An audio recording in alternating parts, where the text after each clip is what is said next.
Nicaragua, represión y violencia política. Buenos días, buenas tardes, buenas noches. Gracias por acompañarnos. Hoy analizamos la situación política, económica y social del hermano país de Nicaragua, los datos de violencia, cárcel y vulneración de los derechos humanos en el país hermano son dramáticos. Los últimos días, semanas, se han detenido a precandidatos a la presidencia, miembros históricos del sandinismo como Dora María Telles, periodistas, dirigentes campesinos y estudiantiles. En Nicaragua se profundiza la represión y violencia política. Para hablar de estos temas hemos invitado a Mónica Baltodano, comandante guerrillera sandinista, escritora e historiadora nicaragüense. Muchos saludos, querido Raúl, te mando un fuerte abrazo al otro lado del Zoom. Hola Mirko, hola Mónica, es un gusto tener entre nosotros hoy a Mónica Baltodano. Como dijo Mirko, fue comandante guerrillera sandinista, pero más importante que eso es una mujer consecuente que no ha dejado nunca, como dicen los zapatistas, no ha claudicado, no se ha rendido ni se ha vendido. Por eso la tenemos aquí entre nosotros. Ella es licenciada en Ciencias Sociales, tiene una maestría en Derecho Municipal por la Universidad de Barcelona, de España, ha publicado libros, es una mujer que reivindica su pasado y no lo ha trastocado en cargos, en conveniencias pequeñas. Y queríamos plantearle una pregunta inicial para luego ir entrando al tema. Para la mayoría de los latinoamericanos, que la revolución sandinista fue una luz que nos iluminó, en Uruguay todavía estábamos en dictadura, como en Argentina, como en Chile, como en Brasil, fue una luz. ¿Qué ha llevado, cómo es posible, aunque dirás que no es la primera vez en la historia, con razón, que una revolución se convierta con el paso del tiempo en contrarrevolución?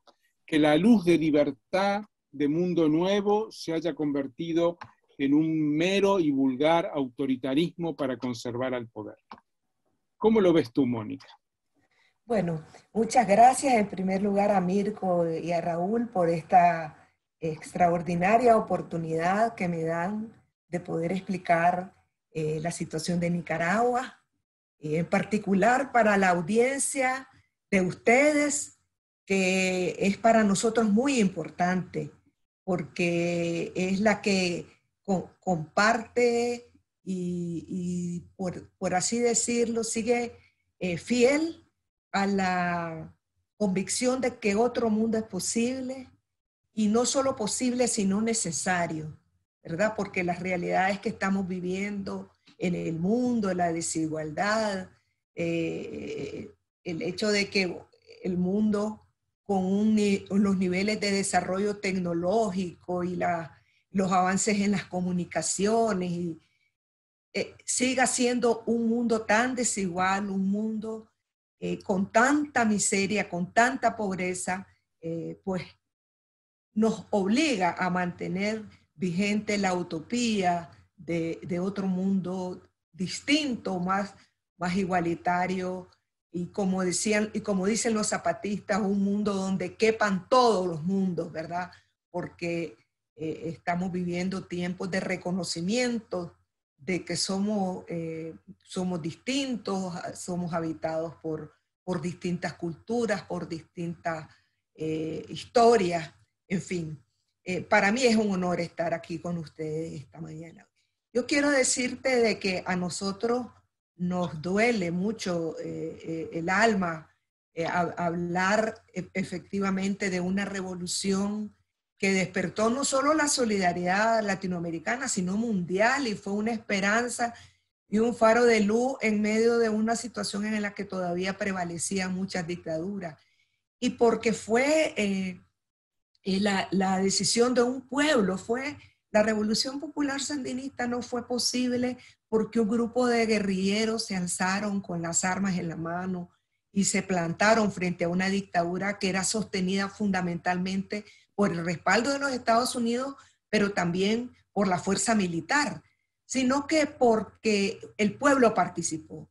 Y yo, como historiadora de esa lucha, te puedo afirmar de que la creencia de que fue la lucha armada la que favoreció el derrocamiento de la dictadura no es tan cierta. Fue realmente la decisión del pueblo porque una mayoría desarmada, con pequeñas pistolitas, se plantó. Entonces esa revolución no solamente fue importante por eso, sino que porque planteó que se podía cambiar el mundo sin llegar, digamos, al socialismo real, de partido único, sin elecciones.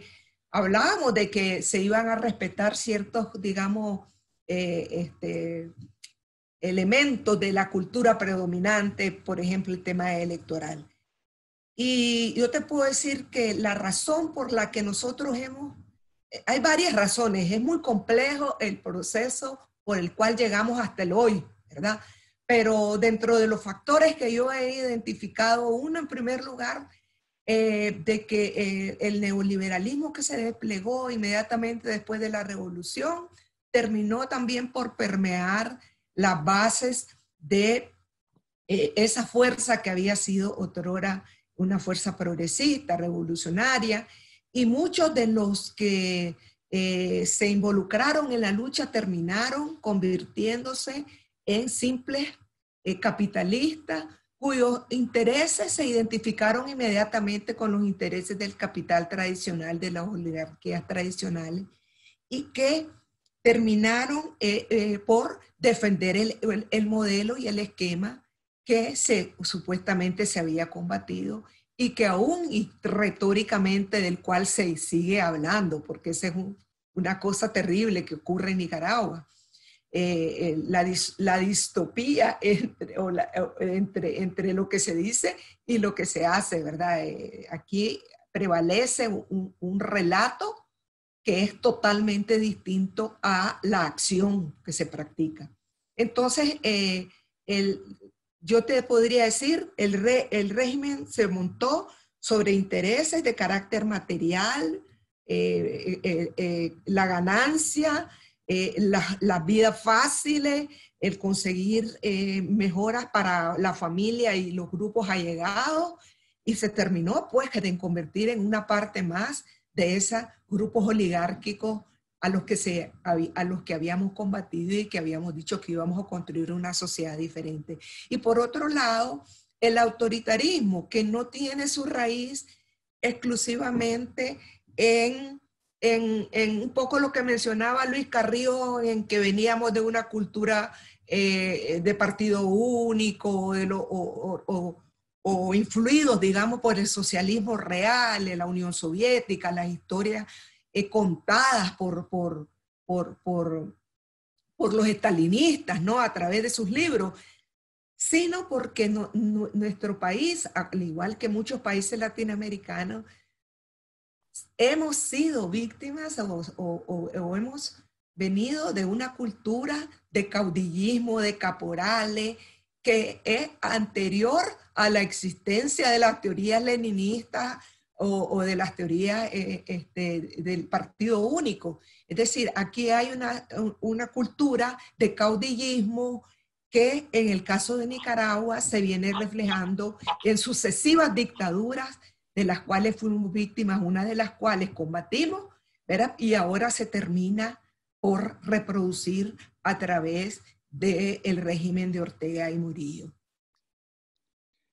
Una de las cosas que tú planteas es cómo el orteguismo, este nuevo ser que no se reduce a Ortega, sino que es una camarilla, un grupo político-económico, y es algo que no se sabe fuera de Nicaragua, se sabe poco, en realidad es una nueva clase dominante, una nueva burguesía.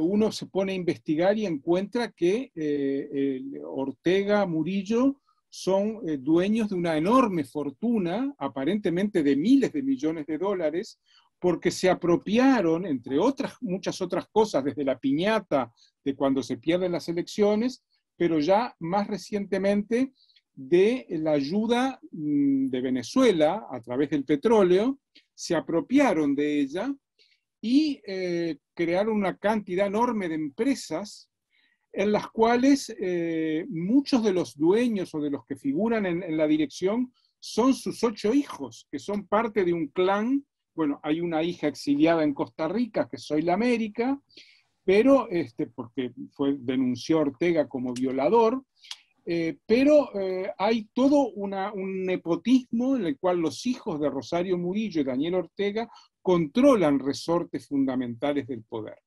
Entonces, tú dices que entre este poder económico de Ortega y el poder económico de la burguesía tradicional de Nicaragua no hay casi diferencia, es parte de una burguesía emergente. Es así, y nosotros lo hemos mostrado con cifras tempranamente.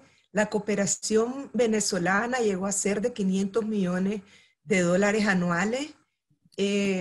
Tal vez en economías más grandes eso no es mucho, pero en una economía nicaragüense con el Producto Interno Bruto del segundo país más pobre de América Latina es una cifra enorme que a pesar de que se había hecho a través de un acuerdo supuestamente institucional entre el Estado de Nicaragua y el Estado venezolano, terminó siendo privatizada, fluyó a través de mecanismos privados, pero además muy secretos, ¿verdad? Y que conformaron una red de empresas a través de las cuales se fueron apoderando de esa riqueza y a través de ellos fueron creciendo en determinados ámbitos. Por ejemplo, la mayoría de los canales de televisión de Nicaragua son dirigidos por hijos de Daniel Ortega y Rosario Murillo,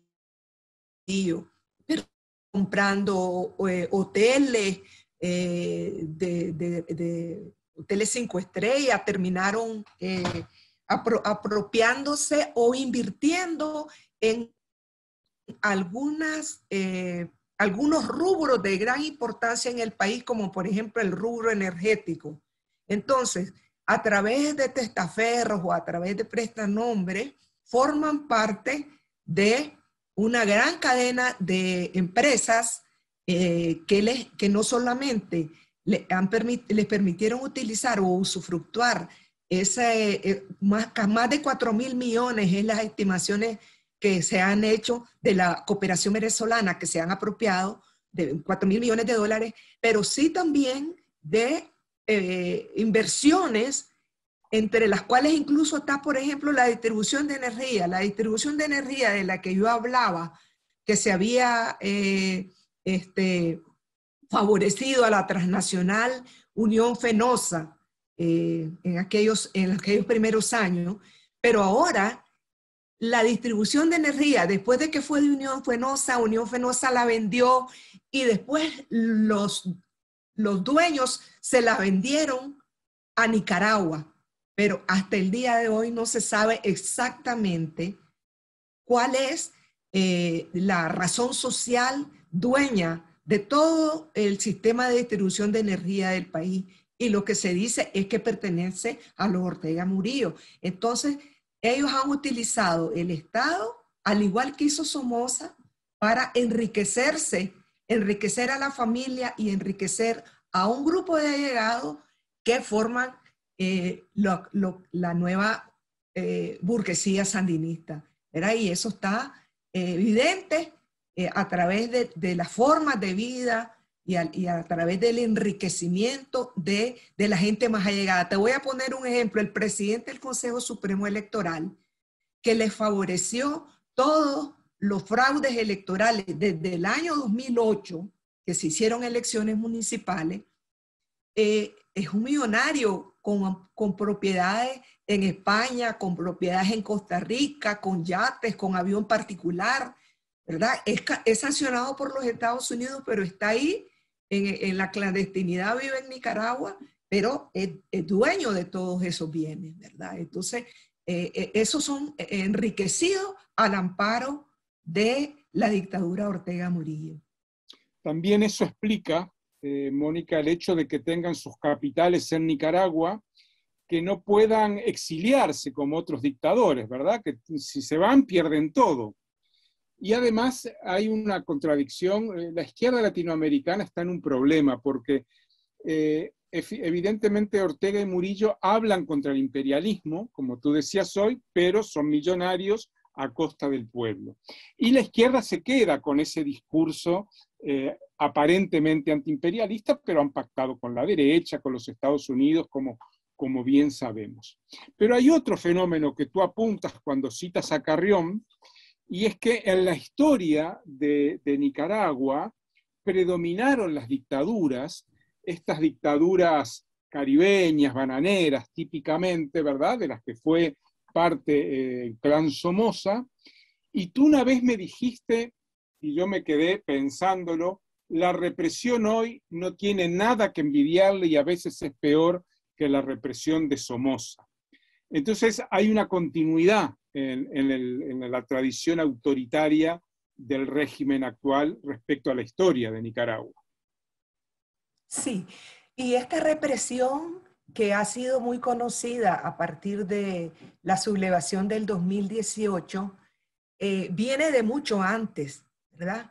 Incluso yo he reseñado, por ejemplo, en esas elecciones municipales del 2008, cuando se quiso protestar y la gente fue a la calle, lanzaron grupos paramilitares que sembraron el terror entre los manifestantes. Tengo un hermano que cuando triunfó la revolución tendría 18 años y él me dice, nunca sentí tanto terror como cuando vi venir las turbas paramilitares y alguien debajo de la mesa y la gente golpeaba las puertas, los paramilitares golpeaban la puerta de la casa. Estoy hablando de 2008, una protesta por el fraude electoral de ese año. Pero también la lucha de los mineros, por ejemplo, por cuestiones salariales, porque aquí ha habido una apertura a la exploración y a la explotación minera fantástica para el gran capital. La mayoría, una buena parte del país ha sido concesionado. Entonces, unas protestas mineras fueron reprimidas con más de 40 encarcelados. Una protesta de los cañeros, precisamente reclamando al gran capital indemnización por las afectaciones del uso de los pesticidas. 40 prisioneros, de los cuales 18 fueron judicializados. Es decir, todo esto, te estoy hablando de represiones del 2008, 2009, 2010, no son solamente la gran represión del 2018, donde hubieron más de 326 asesinados documentados por la CIDH. Entonces, este modelo represivo, yo lo comparo no con los 2 últimos años de Somoza, ¿verdad? Que practicó el genocidio, que lanzó bombas, lanzó a la aviación contra la población, que recordemos que era una población que estaba alzada en armas. Estoy hablando en 1978, 1979. Yo no lo comparo con ellos, pero yo lo que digo es que si aquí hubiera un pueblo que todavía se pudiera manifestar y salir a las calles, yo no dudaría que lanzarían también los tanques y lanzarían la aviación. Lo que pasa es que la represión está muy vinculada a la lucha de los pueblos. ¿Por qué hubo 328 muertos en el 2018? Porque hubo una sublevación. Pero si aquí el pueblo se vuelve a levantar, yo estoy segura que también Ortega podría llegar a practicar el genocidio a esos niveles, ¿verdad? Y por eso es que hago ciertas referencias históricas, ¿no? Porque hay gente que dice, pero ¿cómo puedes comparar a Somoza con Daniel Ortega? Pues comparo a Daniel con Somoza en su momento, en el momento en que estamos de la lucha, ¿verdad? Ha sido más represivo que Daniel Ortega, que Somoza. Y te lo puedo mencionar por las últimas semanas en donde prácticamente eso nunca lo hizo Somoza. Y es capturar a más de 30 líderes precandidatos y toda una visibilidad de personajes que nunca llegó a hacer Somoza en su momento, ¿verdad? Luego hay otra modalidad. Es terrible, sí. Sí, es terrible, que lo digas y que uno lo vea, sí, es terrible. Sí. Luego hay otra modalidad represiva, que es esta de casa por cárcel, ¿verdad? Que es que rodean tu casa, no te dejan salir y te inmovilizan en tu casa con un enorme daño a ti, a tu familia, a los vecinos, y de esa manera consiguen generar una fractura social enorme, porque además el orteguismo tiene un 20% más o menos de apoyo, que es básicamente los funcionarios públicos, ese sector que depende económicamente del poder de esta dictadura, y que se convierte en una represión policial, institucional, y es capilar. Puede ser un vecino de tu mismo barrio o otras personas que, y esto es importante, notable, porque es un régimen que mantiene una pequeña base social, pero muy activa porque le interesa, y que junto a la policía y al ejército conforman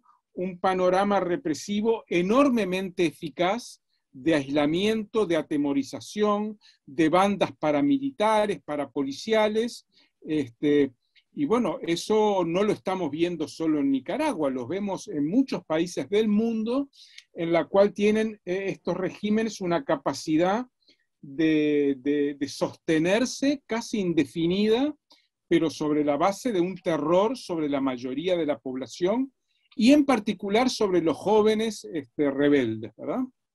Sí, esa es una de las formas más terribles, y hay que decirlo, no está desvinculada de la historia de la revolución de la que venimos, porque uno de los factores en que se basa la dominación del orteguismo es en las organizaciones populares hijas de la revolución.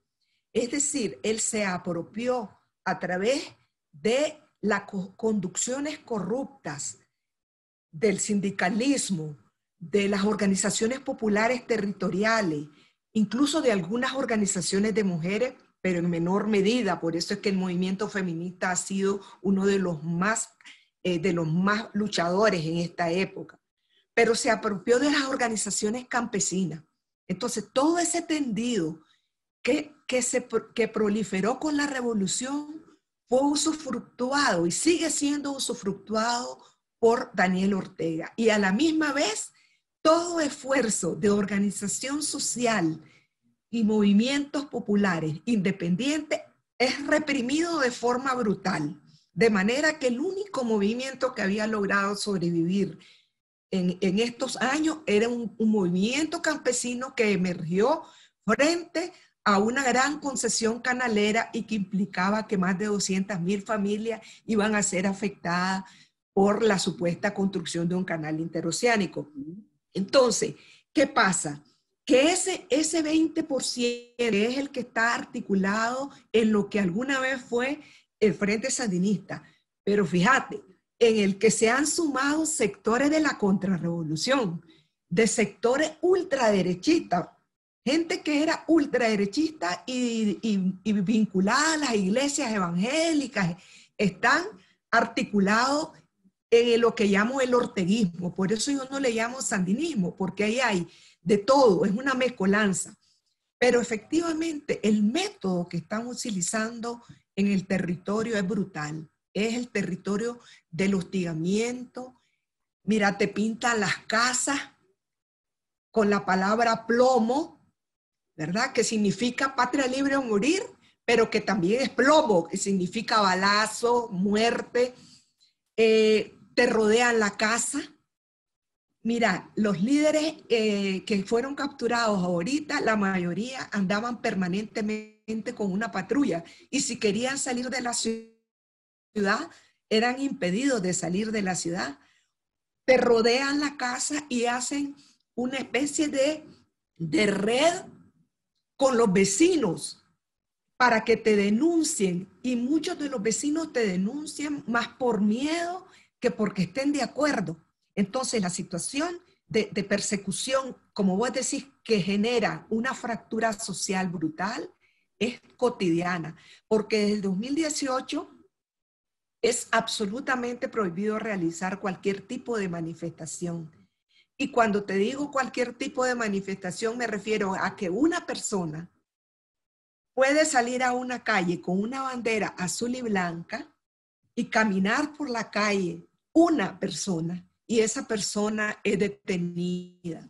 Es decir, ya no es ni siquiera 5 personas en un piquete, ¿verdad? En los piquetes, que eran lo único que nos quedaba, llegar a un lugar, hacer un piquete de 10 minutos y salirse, ¿verdad? Te estoy hablando de una persona, y tenemos un muchacho que está condenado a 7 años exactamente por haber salido a la calle con una bandera. Lo capturaron y después le inventaron una causa, y está capturado con 7 años de prisión. Entonces es una represión que está basada en formas completamente fascistas, estalinistas, que opera desde el territorio, y en el territorio es terrible porque a veces es absolutamente anónima. Es decir, porque la gente no denuncia o porque tiene terror a decir el nombre. Y entonces, ¿qué ha ocurrido? Que tienen que escaparse, huir del país. Por eso es que se calcula que solo este año van a haber otra vez 100,000 gente huyendo de la represión. Ya llevábamos 170,000. Este año el cálculo que se está haciendo, producto de lo que está pasando en las últimas semanas, es de otros 100,000 nicaragüenses. Y es debido a ese impacto territorial y social que produce este modelo de represión basado en una base que está fanatizada y que es alimentada por campañas, todos los días por campañas de odio que genera la propia vicepresidenta a través de un programa diario en todos los medios de comunicación que ellos controlan. Habría muchos aspectos para tocar. Tú has tocado uno cuando dijiste que te pintan la casa con las siglas plomo. Me hizo acordar a los nazis, ¿verdad? Que le ponían a la gente Sí. aquellas estrellas amarillas porque eran judíos u otro tipo de personas que querían atacar. Habría para abordar, que sería para un programa con un psiquiatra o psicólogo, el personaje de Rosario Murillo, la vicepresidenta, ¿verdad? Que es una especie de Rasputín, una persona fanática con rasgos de locura, ¿no? De paranoia. Sí. Habría para hablar de todo lo que es la familia, Ortega Murillo, sus hijos, millonarios, playboys, algunos de ellos, ¿verdad? Dedicado alguno al arte, otros a la moda, algo realmente Pero hay un tema que a mí me gustaría ya en la parte final de esta entrevista abordar, y es en qué nos hemos equivocado las personas que luchamos por la revolución. ¿Qué tenemos para aprender las izquierdas o la gente de abajo, como dicen los zapatistas? ¿Qué podemos sacar en conclusión de este horror? Porque ya no es una desviación, ¿verdad? Ya no es errores, como dicen algunos, que se cometen. No, estamos ante un régimen terrible, ¿verdad? ¿Qué podemos aprender de nuestra historia, de lo que hemos hecho mal, de lo que no podemos tolerar ni seguir repitiendo ni callando? Mira, me parece importantísimo observar fundamentalmente lo que se hace y no lo que se dice, ¿verdad? Porque en las izquierdas hay mucho de discurso radical, mucho de discurso antiimperialista, mucho de discurso anticapitalista, y cuando se llega al poder, cuando se llega al gobierno, todo lo que se dijo es papel mojado o es un puro discurso. Y brevemente me voy a referir al tema del antiimperialismo, que es el que están utilizando más las izquierdas. Mira, en el caso de Nicaragua, lo que hizo Daniel Ortega, lo primero que hizo fue ponerse de acuerdo con los Estados Unidos.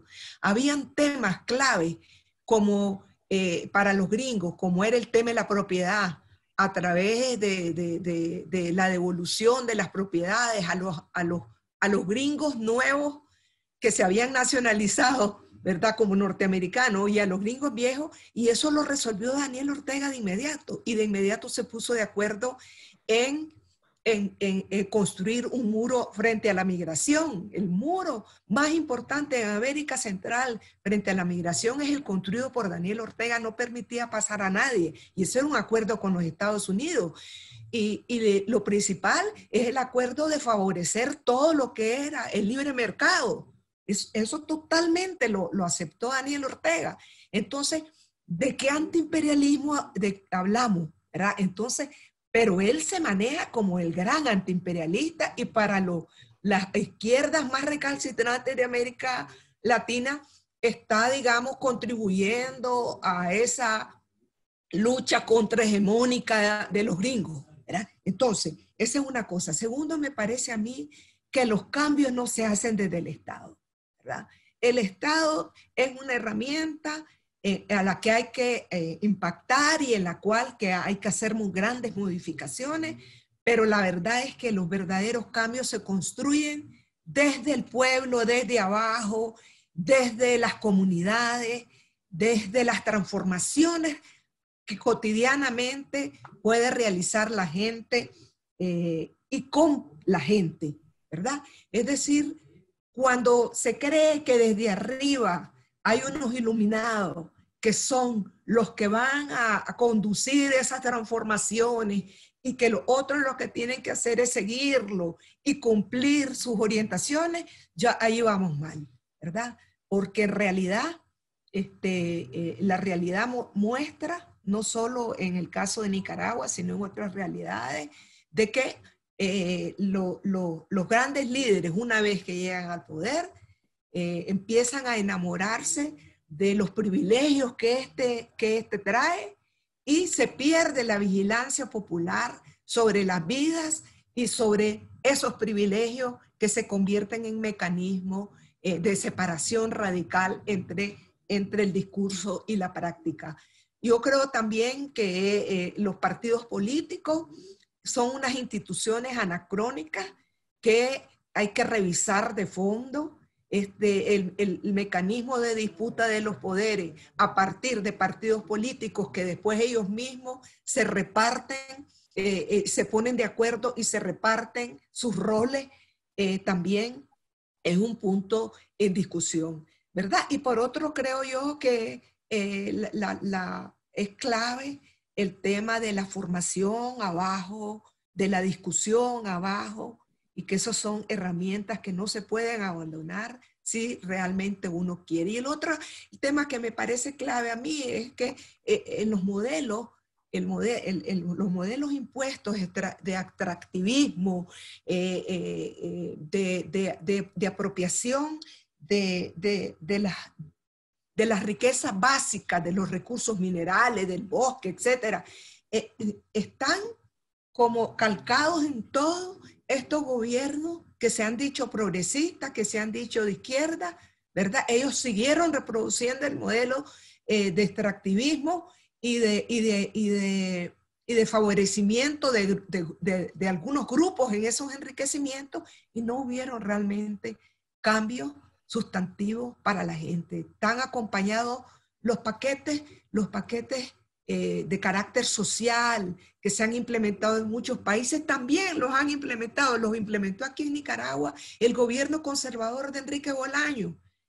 Algunos de esos paquetes eran mucho mejores que los paquetes que estaba dando Daniel Ortega, pero a diferencia, en el caso de Daniel Ortega fueron dados clarísimamente con propósitos clientelares de contraer o de hacer sólidas sus bases sociales, Y al final en Nicaragua se está haciendo casi lo mismo que hizo el PRI en México, ¿verdad? Y por eso Ernesto Cardenal calificó al PRI como la dictadura perfecta, ¿verdad? Porque sobre la base de discursos de revolucionarios, discursos progresistas, paquetes de carácter social, lo que siguen es manteniendo la dominación de pequeños grupos sobre las grandes mayorías. Y en el caso nuestro, con casos brutales de represión y crimen y asesinato. En muy pocas palabras has tocado para mí 3 temas básicos, ¿no? de la izquierda hoy. El tema de la vanguardia, ¿verdad? De los que van delante y llevan a las masas de las narices. El tema del poder estatal, de buscar siempre el poder arriba y no construir abajo. Y la ética, ¿verdad? Cuando hablabas del doble discurso, ¿verdad? Ser antiimperialistas de palabra, pero capitalistas de hecho. La ética, ¿verdad? Un tema tan complejo que en su momento, a través de la teología de la liberación, de aquella frase que teníamos en los 70, ser como el Che, ¿verdad? La ética por encima de todo, algo que se ha perdido totalmente. Yo quiero agradecerte mucho este tiempo, Mónica, Raúl, y me parece Raúl, que Mirko, le paso la palabra a Mirko porque Mirko tendrá algo para preguntarte. me ha parecido redonda la explicación, maravillosa, pero es importante decirle a la audiencia lo que viene de aquí a noviembre. En noviembre están programadas las elecciones. Estos actos de violencia política, represión, profundización contra precandidatos, están anunciando que esas elecciones van a ser todo menos elecciones. ¿Cómo se está viendo, analizando este tema, Mónica? Las elecciones en noviembre, ¿comparece un solo candidato? Desde la articulación de movimientos sociales, que es un espacio donde nos encontramos movimientos, organizaciones feministas, grupos LGTBI. Nosotros hemos adelantado que lo que va a realizarse el 7 de noviembre es un fraude no más, ¿verdad? Y esto lo decimos porque no hubo una reforma electoral que favoreciera un mínimo de garantías de que los votos van a ser realmente contados de acuerdo a lo que la gente llegue a depositar ahí, pero sí también porque lo que ha acontecido en las últimas semanas muestra que el régimen no está dispuesto ni un tantito a ceder espacio para que estas elecciones le quiten el control de todos los poderes del Estado, ¿verdad? Y entonces, en las últimas semanas hemos asistido a la captura masiva de, hasta el día de anteayer, eran 5, ahora son 6 precandidatos presidenciales, porque capturaron a un líder campesino del movimiento campesino que también se estaba postulando como precandidato. Y además de esos precandidatos, fueron capturados toda la dirección de lo que era el movimiento renovador sandinista, que fue un movimiento surgido de la revolución y que agrupaba a una parte del sandinismo crítico, ¿verdad? No a todos, porque yo me agrupo más bien en otro tipo de movimiento, pero todos fueron capturados y entre ellos estaban héroes de aquella revolución como María Tellez, Hugo Torres, Víctor Hugo Tinoco, y además de ellos, ahora hace un par de noches fueron capturados líderes del movimiento campesino, líderes estudiantiles. Entonces, ¿cómo puede ser que a 4 meses de un proceso electoral no se puedan realizar reuniones ni siquiera bajo techo? Porque estás reunido bajo techo y llega la policía y te saca de las reuniones y saca a los que no son de ese departamento y dice ustedes se van para su casa. Es decir, no hay ni siquiera derecho a reunión bajo techo, ya no digamos a manifestarnos. ¿Cómo puede haber un proceso electoral sin manifestaciones, sin asamblea, sin grandes reuniones? Pero por otro lado, todo el tinglado electoral está totalmente controlado por ellos. Por otro lado, ellos dicen que van a participar 17 partidos políticos, pero de los 17 partidos políticos, 12 forman parte de la alianza de ellos, o sea, son partidos de mentira. Y después, los otros son partidos que han jugado en lo que en Nicaragua se llama como el papel de zancudo, que es un término que se inventó en la lucha contra la dictadura para señalar a los partidos que se prestaban al juego electoral falso, a las farsas electorales para chupar del erario público, para chupar la sangre del pueblo. Por eso le decimos mosquito, pues, o zancudo, ¿verdad? Y después, supuestamente, el 28 de julio es la fecha para que se inscriban las candidaturas. Y todos estos precandidatos están ya condenados a 90 días de cárcel, o mejor dicho, que son 90 días que ellos se autorrecetaron con una reciente reforma del Código Procesal Penal. Vos puedes estar 90 días en la cárcel para que te investiguen, cuando antes de esa reforma eran 48 horas, como en la mayoría de los procesos penales. O sea, no te pueden tener 90 días para que investiguen si te hacen causa o no, ¿verdad? Entonces ya están bajo 90 días de arresto los que iban a ser candidatos de la oposición. Entonces, realmente las elecciones del 7 de noviembre serán completamente una farsa y podremos esperar, no podemos más que esperar la continuidad de este régimen, y frente a la continuidad de este régimen no podemos esperar más que la resistencia del pueblo, porque yo no creo que las presiones internacionales, las sanciones son las que van a cambiar las cosas en Nicaragua. Yo creo que solo el pueblo resistiendo, organizándose y actuando desde abajo es lo que vamos a poder acabar con esta nueva dictadura.